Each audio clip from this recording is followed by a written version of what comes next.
order to do that, well, here's the map of Hyattsville, and it's split up into the different routes in which trash is collected from Tuesday to Friday, and it's difficult to get income levels of people, so we decided instead to use prophecy, house values, to represent income level, and because we're trying to compare income level with and we only had trash data for the routes, we had to get income level for the routes as well, so we can compare the data.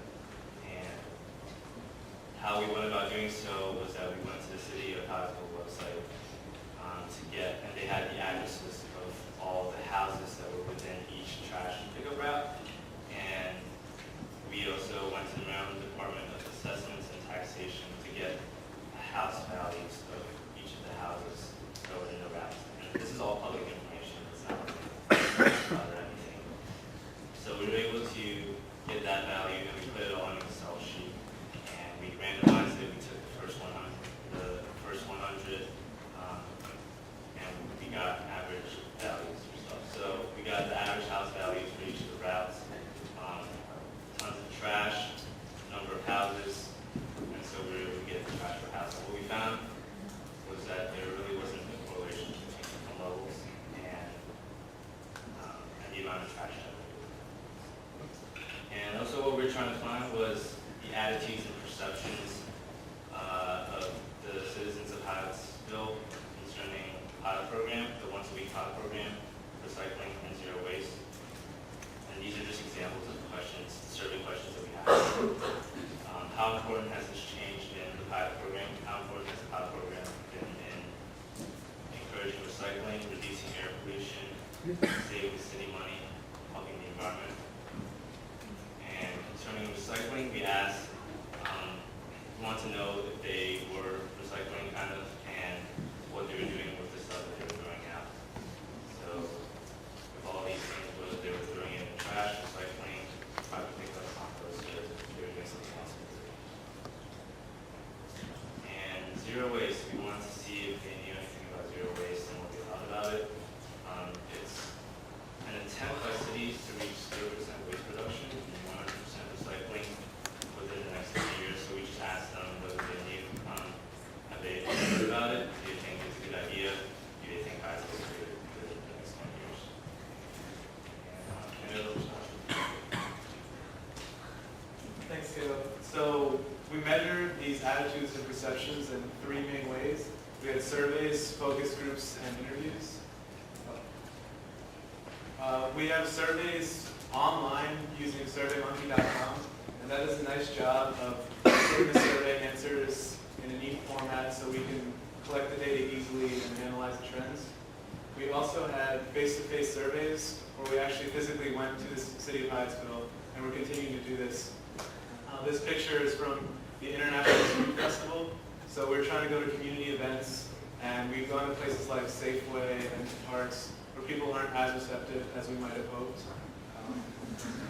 We also conducted a focus group, and we went about recruiting people through our contacts in Hyattsville and also any citizens. It's an option on the survey if they want to participate in the focus group. And we are just taking their ideas and applying it to our project. And then the final way is interviews. And this is more focused on getting the ideas of people who are actually involved in Hyattsville's day-to-day trash collection efforts. And you can see that we've been asking people from the mayor, that's the mayor of Hyattsville, William Gardner, down to the actual garbage truck drivers themselves to get their opinions on those 3 things: pilot program, recycling, and zero waste. And so far, for our progress to our goals, for our data collection, which we're doing now, we have the waste data as we've shown until September. We have about 60 surveys out of 140 that we hope to get total. We've completed our focus groups, and we are done 4 out of 8 interviews. As for our data analysis, which we hope to start and complete in spring, we have the waste data and the income versus waste, which we showed you, which is in progress. And after we finish collecting all the attitudes and perceptions in the spring. So our ultimate goal for our project is to take everything we've learned from our literature review and all the data analysis and people's attitudes and perceptions in order to draft recommendations to the city. We hope to give them a specific plan for the city of Hyattsville in order to reduce trash and increase recycling. And we've looked at the past efforts of the city to do this, and they haven't really been effective for the average citizen. We've talked to people ranging from the most involved in recycling, and they're the ones who are receptive to the city's efforts, but we're trying to get these efforts to the average citizens who make a real difference because they don't actively pursue recycling. And as far as our timeline, you can see that sophomore year, all completed. Junior year, we're now doing our data collection. We'll continue our analysis and hopefully be done by senior year. As far as our team composition and process, in sophomore year we had 12 members, so it was really big, so we had to divide it into subgroups. We didn't have a project manager, so things kind of were a little bit messy in terms of getting things done on time, especially with all the subgroups. Junior year, between sophomore and junior year, we lost 5 members.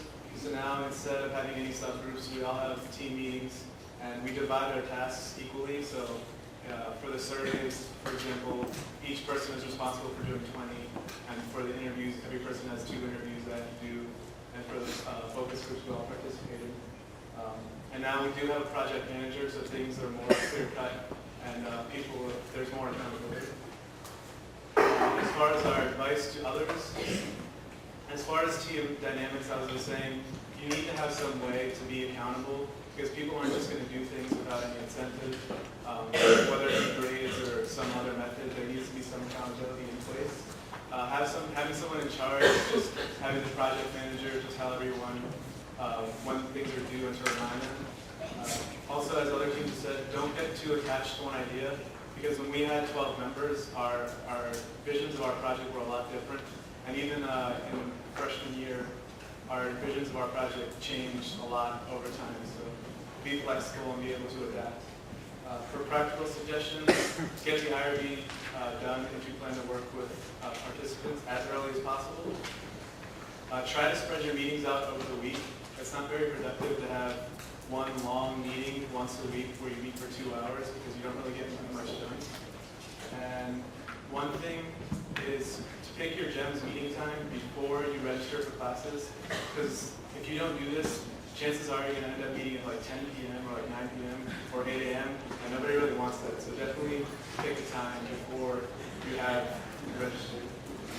As far as our conclusion, trash is piling up. We want to think locally and act locally. We're analyzing Hyattsville's pilot program in order to draft